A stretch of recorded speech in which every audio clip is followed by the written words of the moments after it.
So to concatenate all the strings into one single string, you can use the join method of strings. So this is a method of strings. This is a string here. For example, let me put this string. It's just a dash, but it is still a string. This join method gets a list as input. How are you? Good, good. So that is a list of strings. If you execute that, these items of the list are going to be joined by this string here that you declared in here. So if you add more to make it more clear, so you're going to get a dash joining all these strings, these items of the list.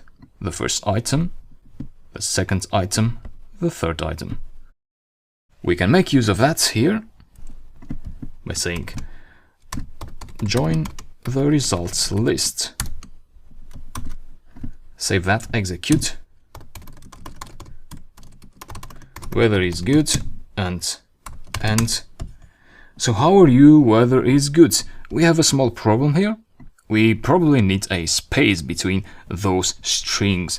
So we can do that very easily. You can just put a space in the string and then execute again.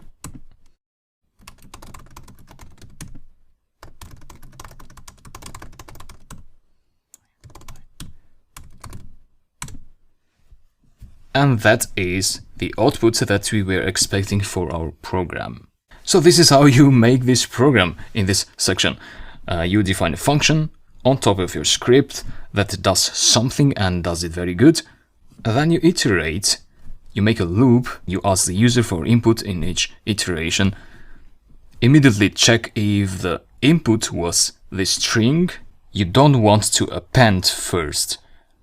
And then check if the user input was equal to this. So you don't want to have this as the first condition, because if you had that, that means if the user enters here \end, and then after that you had the results.append, that \end string will be appended to the results list.